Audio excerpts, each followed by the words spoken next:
up, run it up, let it go. You move on, move out, you never know. Hey y'all, welcome back to Slim Charlie Records, the podcast. We had to move this party downstairs to make more space because tonight we got two guests, and I guess you can count a third. We got Slim Charlie up there. Took me some time to get him into the shot. So I'm going to let our guests introduce themselves. Guys, what are your names? Dawood, founder of My Father's Plan, co-founder of Dawood Tee. T,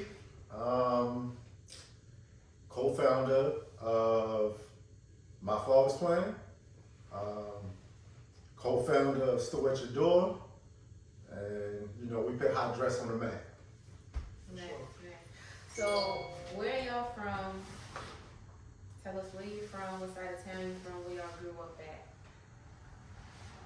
You wanna go? Yeah, I'll go first. I'm from Baltimore, East Side, but some people may know me from the West Side also, so I want to give some love to the West. But definitely Old York and Cater, that's where I learned everything, born and raised. Same, Baltimore, East Side, Old York and Cater, Harford Road, Clifford, 20th and Kennedy, Alameda, Biddle Street, Preston and Biddle, shout out to Preston and Biddle, Hill and Road, East B, Northeast. Yep, well-rounded. So, y'all say that you are the founders of MFP and Store at Your Door. Can you tell us a little bit about what that is and how it started? Where did it begin? Store at Your Door started in 1994 in the trunk of my car. I think I was a freshman at Baltimore City Community College. And I was trying to make some money and I didn't want to break the law. So I had to figure out a way to make some fast money. So my father used to sell clothes out of his trunk, so I already had the blueprint. And I just went with it. And poured tea in some years later, 10 years later, something like that. Yeah, for sure. Probably was, come on, I came on 04, probably 04. Shit, that's 10 years to a T. Yeah, for sure. So 10 years later, brought in tea, and we just expanded everything we was already doing. Yeah, and then for me, it was just connecting the dots, so he told you the first part. The second part was more so just when I came home from school, I was working, but I always enjoyed watching the excitement of the customer when we pulled up. So, I kind of just added my own little twist to it to keep the business going, So that's pretty much how I continued going. And now we're here. Mm-hmm. Okay, so what about My Father's Plan and, the special guy up here? So, what is that all about? What does it mean to y'all? And, what is the seed that planted this? Well, the Store at Your Door is my father's plan. Like, it's all the same. Everything that happens is my father's plan. Any success that we have with our families, with the business, is all really my father's plan. So my father's plan is not just one thing. It's more of a lifestyle. It's more of a movement than it is a thing. It's more of a movement and lifestyle. Kind of piggybacking on, it's just the umbrella. My father's plan is about making more umbrellas and not just one. It's been able to have a conglomerate of things all under my father's plan. So yes, it's Store at Your Door, but it's also the salon. And then it's also, just the community integration. So it's a lot of variations of my father's plan, but it all comes underneath for this one umbrella. My father's plan was always, and is always, and will always be about advancement of our people. Mentally, spiritually, physically, emotionally, it's all about the advancement of our people. That's what my father's plan is. So whatever it looks like or whatever it takes for the advancement of our people was the seeds that was planted in me and my brothers when we was 10, 5. so, since all of this has began, what have been some of what you all feel like, have been your greatest accomplishments since this movement began? You wanna go? Your wow moments. Wow moments is, for me, it's just about consistency. You know, some of the wow moments is just watching someone that you had at 8 and now they're 21. That's a wow moment for me. Because a lot of things can fall to the wayside, get distracted, sidetracked. My father's plan has been consistent. You know, to integrate change into anyone's life, it's gonna take consistency. So those are the wow moments for me. Wow moments, probably the same. Just watching other people's success over time. But if I had to have a wow moment, I would probably say when we first opened the store was like a wow moment because it was like a realization of the plan. The plan was always to have our own business. So in 2010 probably was a wow moment then because we was actually doing it. You know, went from hustling to being business owners. So that's probably what, if I had to think about a wow moment other than what T already said, probably 2010 when we actually signed paperwork to say that we are a legitimate business. Yeah, that's a good one. Yeah, you know, we wasn't hustling no more. So that was a wow moment. And so when you think about when you were, you know, hustling and y'all just kind of basically surpassing just so many people, like people that you grew up with, but how does that make you feel now? And when I say surpassing, I mean just living. Yeah, you answer that first because I don't know. Yeah, that's an interesting question. Because the surpassing part for me, it would be more about just navigating life differently. Like, I wouldn't consider it surpassing, because most of my friends, all my friends that I grew up with, not here. So I don't even have, it's hard for me to connect to the question because I don't have peers that survive the times. So, yeah, I might have to pass that one to Bob. You gotta ask me again. Yeah. So, okay, I'll repose it. So, how does it feel to basically just go through everything that y'all went through growing up, you know, on this side of town and just seeing so many of your loved ones or your friends, you know, lose their life at a young age, and even, you know, at a point in time, not having a business that was legal, to now being who you are, so many people are looking up to y'all and, you know, following along, like they want to know. They want to know about your journey. They want to know about who you are. They're interested. What does that feel like in comparison to what things felt like when you were younger? Is the attention the same? Is it different? How do you feel yourself internally about who you are? Oh, well, me personally, my life is full circle. So when I was 18 or 19, the world was an oyster. I could have did anything. And I had great influence. At the time, I just didn't know.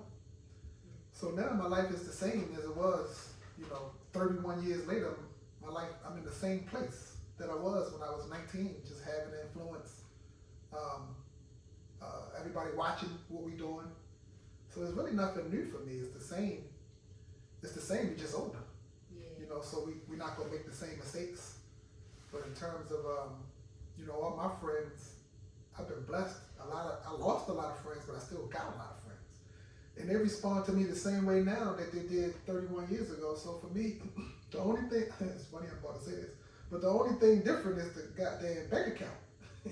Nothing really different. Everything is pretty much the same. So it's just navigating this new stage that we're in. Okay. For me, again, I just think, you know, how do I feel? I think a lot of people get a lot of the same information that I got growing up, right? I just chose to apply it, you know? That information I had heard like a lot of different times. And sometimes it went on the other side of my head. but just being able to apply the principles, the knowledge, help me stay grounded, you know. So when things look different, if it's the space we in, right? Because before we had the store, we always sold clothes, but we was just in a different space. So when we start selling clothes inside of the store, it just put us in a separate space. And you know, you gotta be able to just maintain your humility through that. You know, you gotta be able to, you know, focus on who you are character-wise.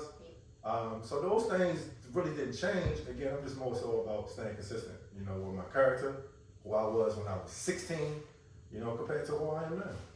So. Okay. I like those answers.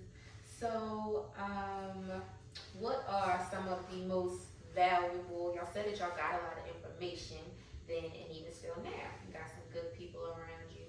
So, what do y'all feel like are some of the most valuable lessons that you've taken away from both your youth and adulthood? Something that you might tell somebody else, younger adolescent. Most valuable lesson taken from There can be youth more and than one. adulthood. Well, taken from the youth and like one from youth and one from adulthood, or just overall? Up to you. If you feel like you got some from The both. most valuable lesson, well, that's easy. The most valuable lesson is, you know, discipline. Discipline makes a weak man strong. So whenever you're at your weakest, the most valuable lesson that I've always applied was whenever I'm at my weakest, then I need to increase my discipline.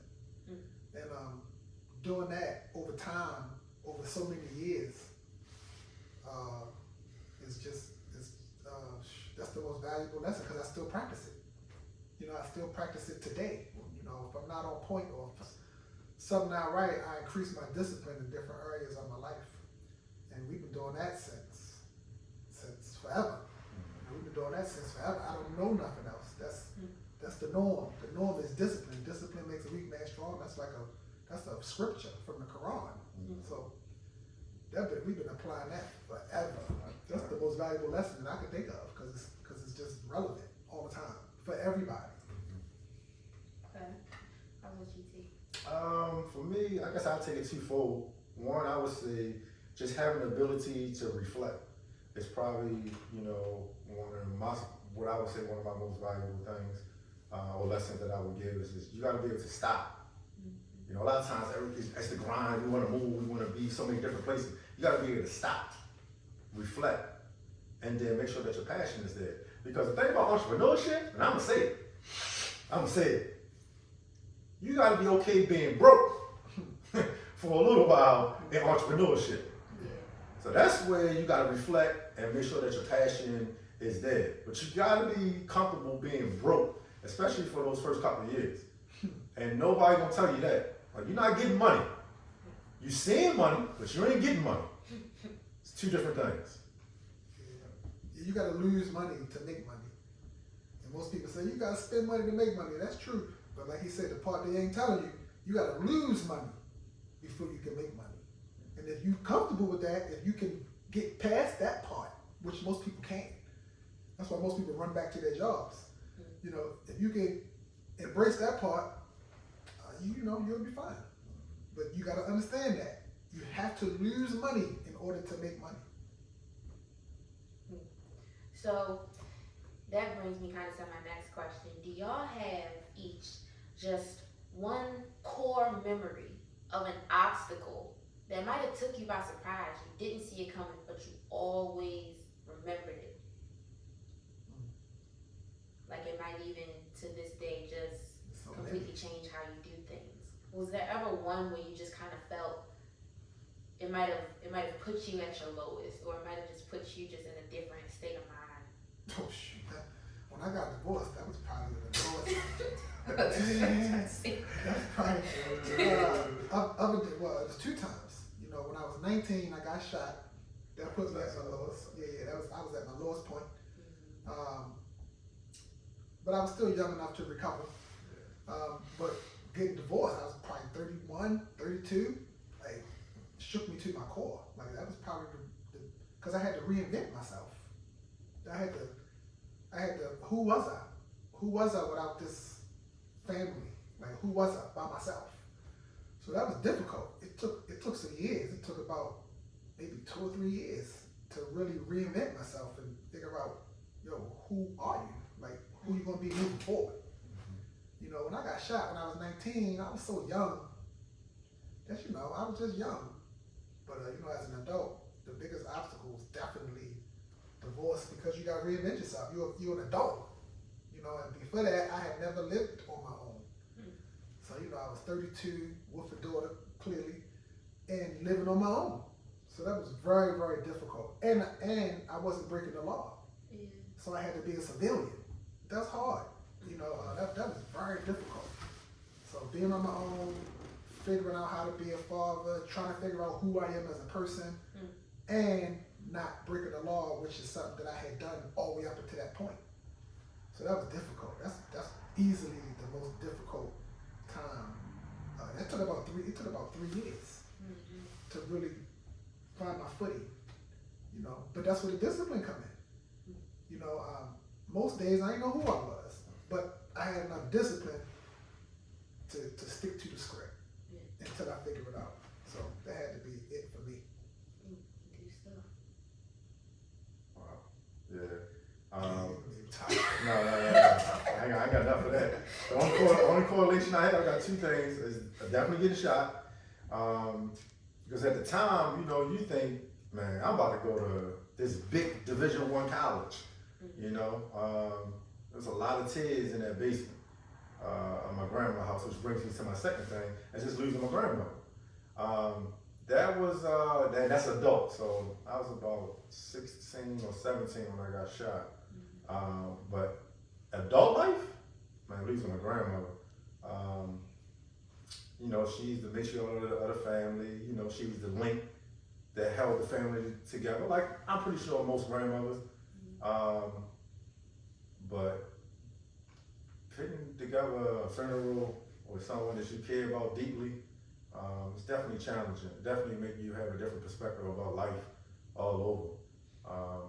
And it's a lot of people pulling you in a lot of different directions to make it all work. So, you know, that was a very overwhelming moment in my life. I don't know if it was the lowest, but it was super overwhelming in recent years. So, yeah, that was my two. Well, thank y'all for sharing that, because just look at y'all today.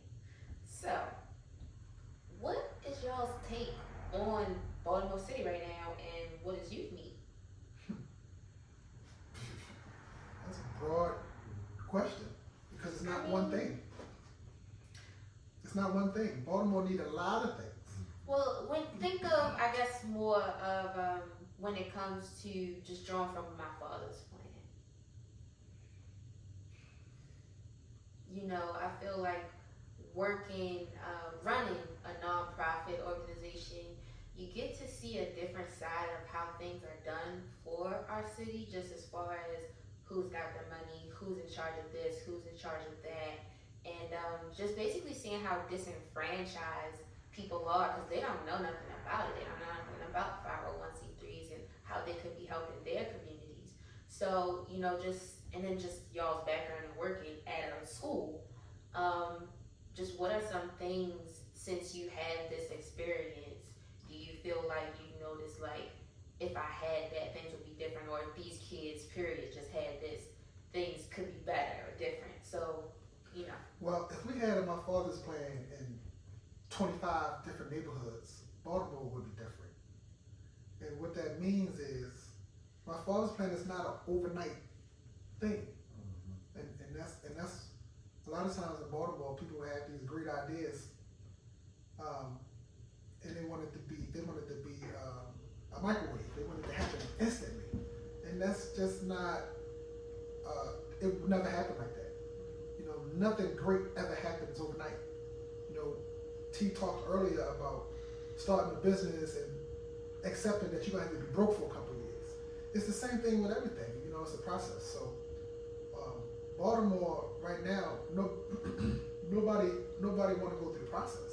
And when I say nobody, I'm speaking more to the people who are in positions to create the change.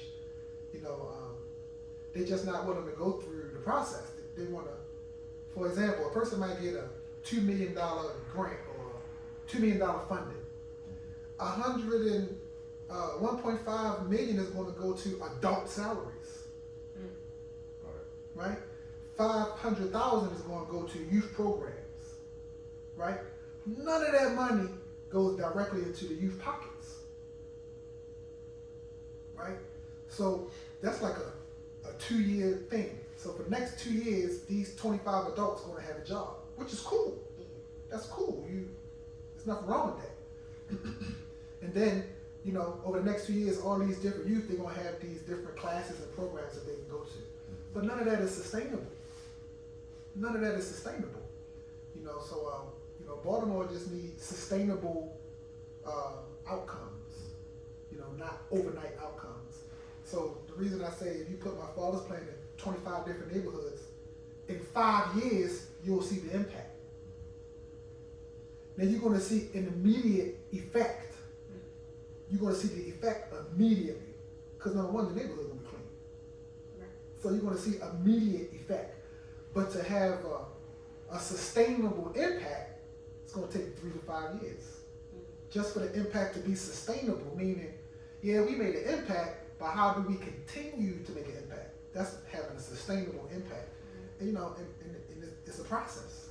And most of Baltimore, most of the people that's in positions to lead, you know, everybody looking for the quick fix. Everybody looking for the, how can I get paid? Which is cool, I want to get paid too. But, you know, when you talk about changing the city, you're talking about giving medicine to poison. So it takes a while. You know, when a person takes medicine, they don't just immediately be okay. It takes a while for the medicine to go in. You might have to take medicine for a few days. It takes a while before the medicine get in your system. You know, so Baltimore is sick, and we need medicine. You know, and the medicine is not like a shot. Yeah, no, it's more like a syrup.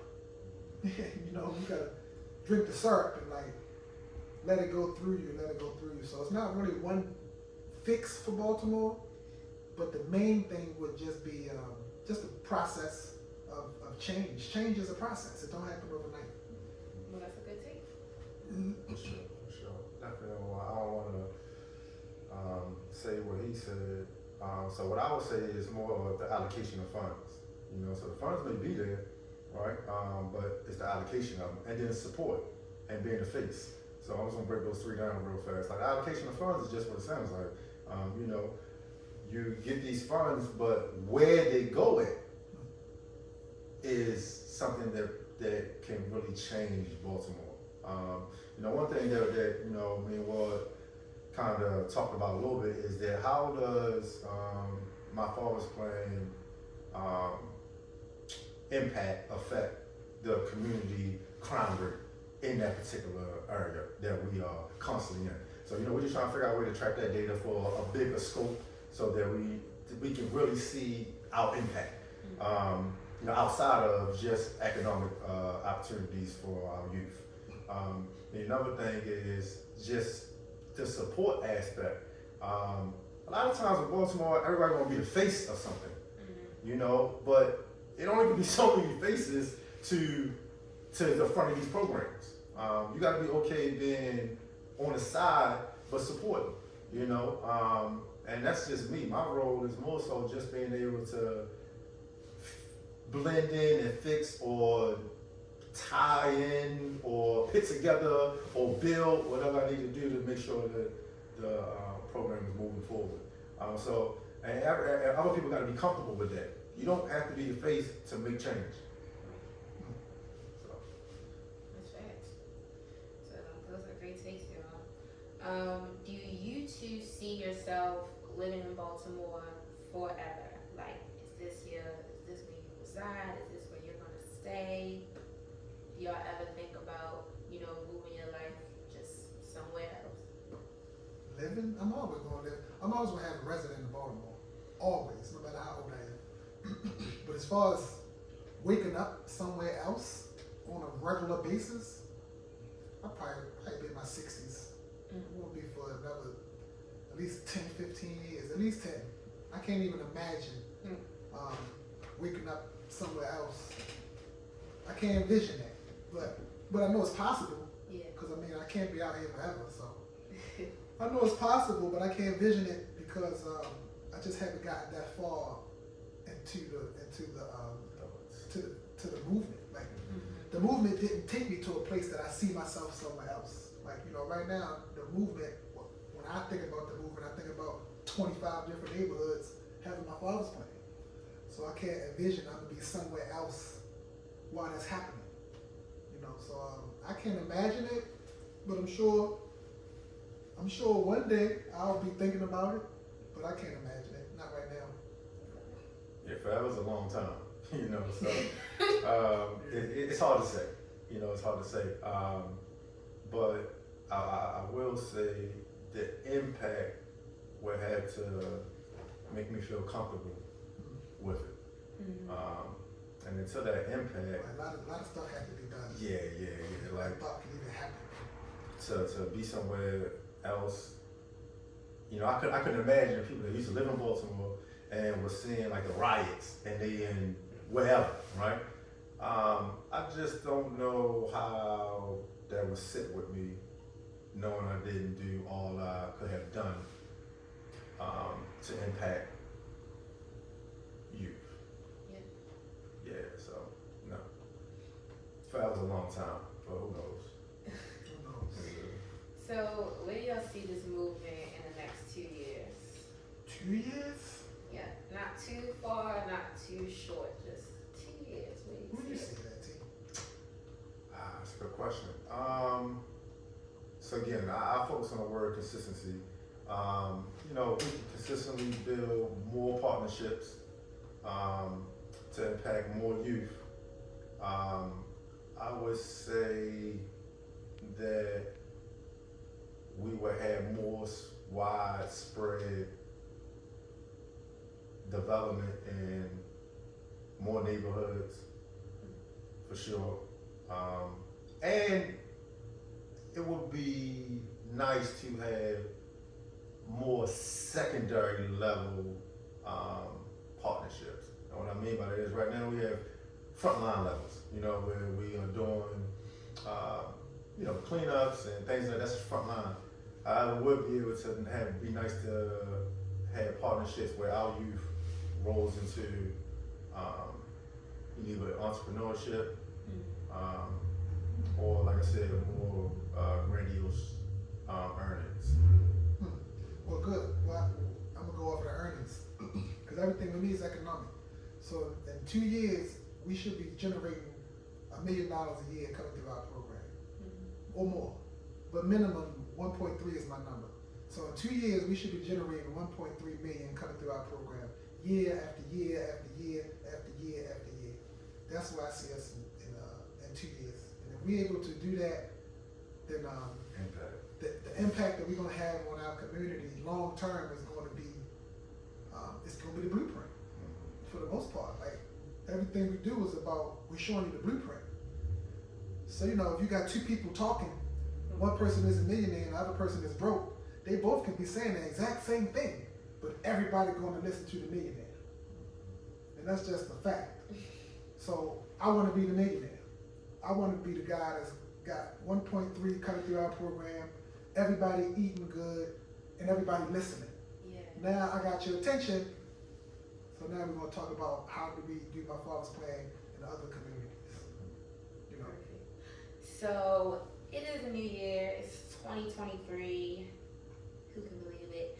What are, if y'all have any, not everyone is into the resolutions thing, but what is just one thing that y'all want for yourselves out of this year? And it can be what you just said, but. Well, I can't tell the camera what I want for myself this year. But what I can share that I want for myself this year, I want to not have debt. I want to not have mortgage or rent. I want to not have car payment. Any debt that I can eliminate, I want to eliminate. Only thing I want to pay is BG&E, cable, regular stuff. Mortgage, rent, I don't want to have that. Car payment, I don't want to have that. So for me, I just want to reduce my bills. I want to make more money and spend less money. That's the goal. Very real. Yeah, that's the goal for me. I'm sure a lot of people can relate to that. What about you, T? But it takes a lot of, but people can relate to it because it sounds cool. Yeah. But the application is very difficult. Yes, it's not easy because you got money but you don't. And it's hard. It's hard to look at your account and say, oh, I got this amount of money, but then you really think about it like, no, because that's not paid off yet. So I really don't have the money, you know. So it's the application is difficult, but that's the goal. So that's what I want. What do I want? Wants are tricky, because they can be quicksand, with wants. So I'm real skeptical with wants. But with my needs, I want to make sure that others around me I got some family members that I think about often that I would like to see them in a better place. So, that just takes me increasing the things that I do so that I can make sure that they're in a better situation. At least set up for it. Now, once I set them up, if they are unsuccessful, at the end of the day, that's on them. But I want to make sure I put them in a place where they can see some success. Sometimes you gotta just see the success to be able to build upon it. They just haven't seen success in a nice little minute. So it weighs on my brain and heart a little bit. So that's it this year, and I'll make it happen this year. Okay. So, audience, as I told y'all in the first episode, Slim Charlie Records will one day be a record label. We have started out as a podcast. We want to discuss music. We want to discuss entrepreneurship. And we want to discuss it right here, where we at, and where we from. We live from Baltimore. So my last question, maybe to y'all. You used to rap back in the day a little bit. T, did you ever rap? No. All He don't behind rap, the scenes. but one thing he can do is he can analyze and break down some lyrics. He knows music. Both of these guys know music. So I'm gonna just make it about hip hop since I feel like that's just would make the most sense right now. What is y'all take on a rap game, on a hip hop game right now? Is it in trouble? Can it be saved? Or y'all feeling it? You gotta ask that one first. Listen, I think hip hop is in a fine place, because it's something for everybody. I know us old heads, we're going to say that it wasn't something for everybody. It wasn't a variety of rap back in the day, but in reality it was. We had Hammer. Don't forget you had De La Soul. Then you might have had a guy like Cool G Rap. Those are just three different audiences right there. We won't admit to it. And now they just have three different audiences. You got an emo rap. Mumble rap's kind of phasing out a little bit, but then you had your trap rap. So then you had your traditionalists, Nas still doing it. Yeah. So it's something. It's real music now. Yeah, drill music. So it's just different genres of music. I think now it's more easily accessible, whereas though before you had to have money, or you had to get a bootleg, or Napster for people that remember that, LimeWire and stuff like that. That Piff. Shit. Yeah. That's But yeah, it's just more easily accessible. So if you want to try something, I just think it's easier for a person's music to be heard compared to back in the day. So I think hip hop is a cool place. It's hard for me not, that question is very simplistic. And T gave the most simplistic answer.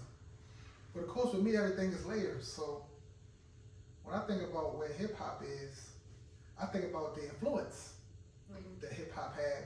And I feel like it has more influence now than it ever have had. Ever. So I'm concerned. I'm not concerned about hip hop in the business of making money. Because clearly that's good. That's fine. I'm more concerned with it's hard for me to understand so many successful artists like T was alluding to, Nas and the Jay-Z's and the 50 Cents and whoever, you know, the big guys that have been in the game for 20, 30 years. It's just hard for me to understand, and again, I'm not in it, so.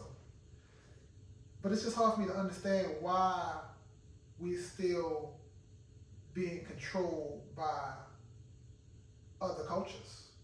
That's just hard for me to understand. And again, I'm not in it, so there's so much that I don't understand. But it's just hard for me to look at hip hop and say it's in a great place. It is in terms of making money, but in terms of, are we changing the norms? Like, you know, are we changing the norms? Like, why are we still talking about black people being controlled by Jewish people? Like, why are we still talking about that in hip hop? If it been happening for 40, when did hip hop start? 40 years ago? Right? 79. 79? Yeah, right. So you're talking about 30, 40 years. So why are we still talking about, why are we still complaining about the same things? You know, so for me, it's more, I think about it from that angle, like, when are we going to take control of our art?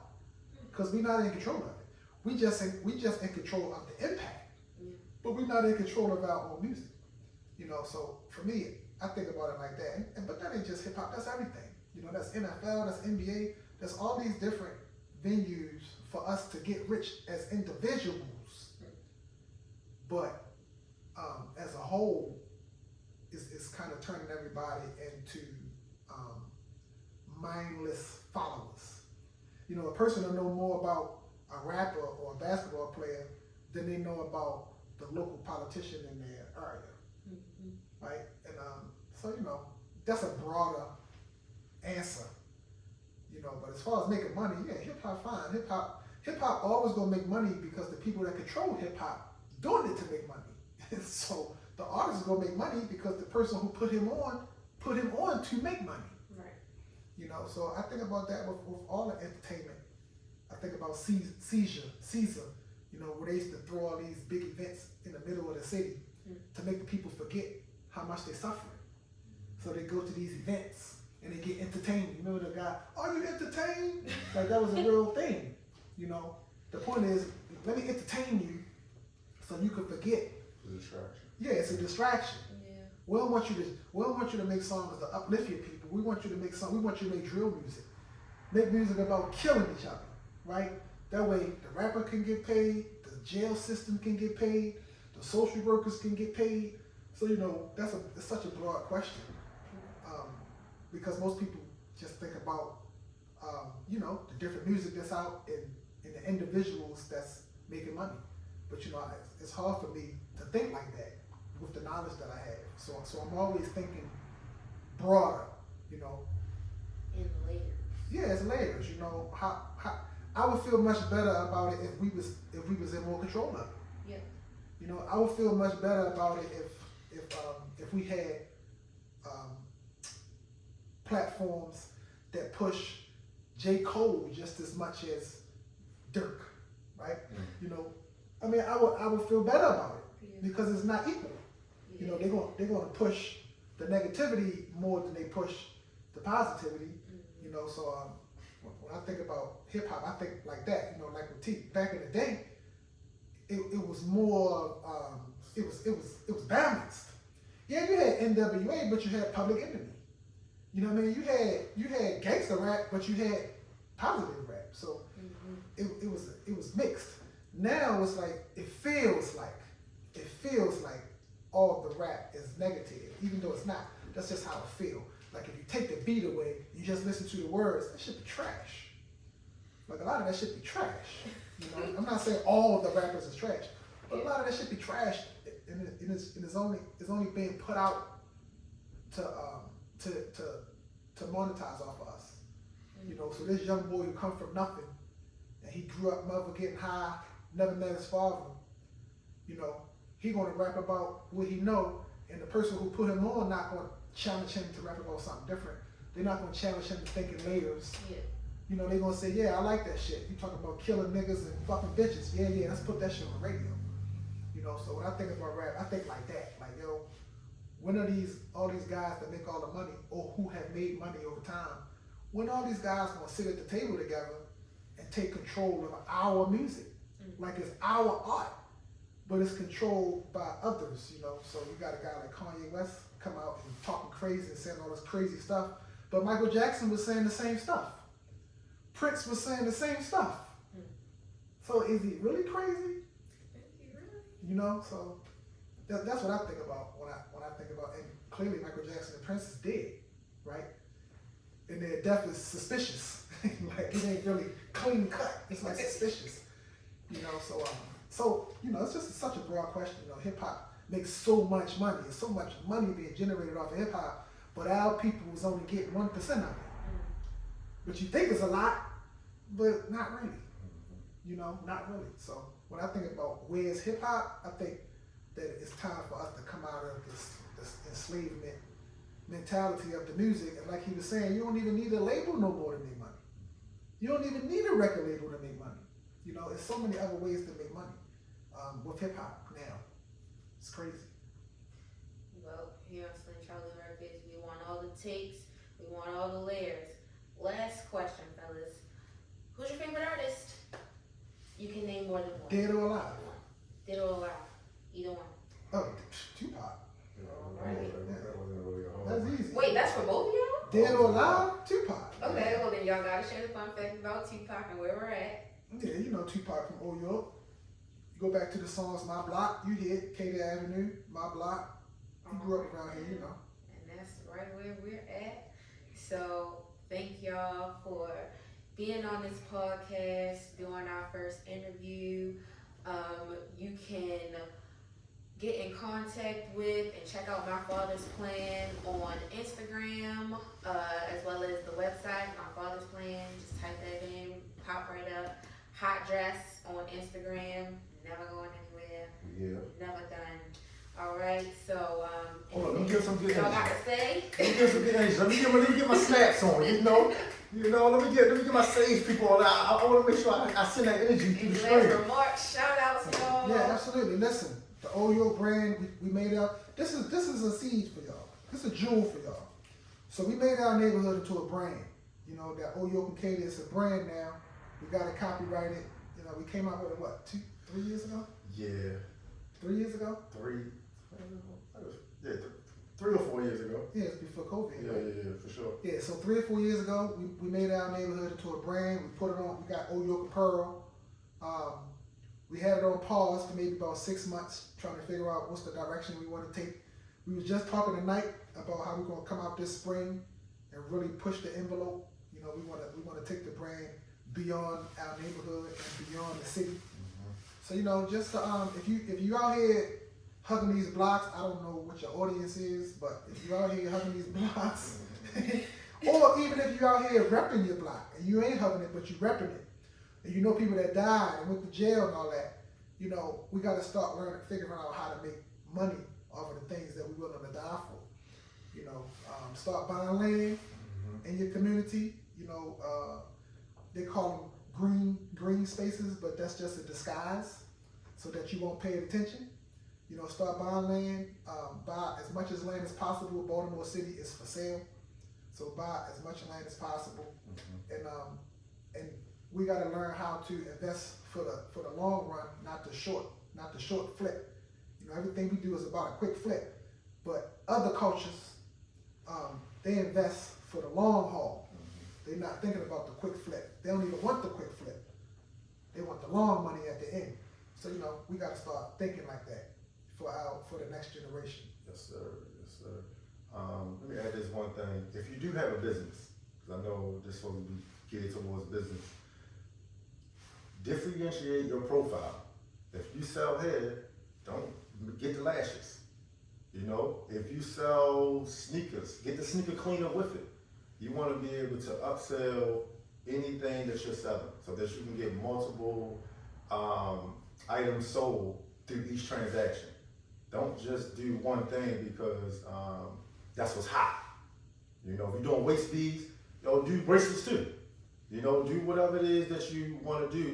Do the chakras, do all that in one so that it's the high probability of you being able to make a larger ticket is what we call it. You know, you want to make sure that your ticket is higher than just one item. You know, so like I said, I would say differentiate your profile within your business. You don't have to start a whole new business, just differentiate it within your business. So that's my jewel for the night. All right, this is. If you're an artist and you got merchandise, take your merchandise to your shows. Yes. Stop bullshit. Yes. He's talking to me. Yes. I'm talking to the camera. You know what I mean? It don't make sense. You perform in front of people, take your merchandise. Or at least wear your merchandise. You are your biggest promoter. You are the brand. You are the brand You at are all the times. brand. You see that? You see that MFP? You are the brand. You see that my father's plan? You see that OYO? Huh? That's You what are it the is. brand. That's what it is. Damn. This is Slim Charlie Records. Thank y'all for tuning in. We'll see you next week.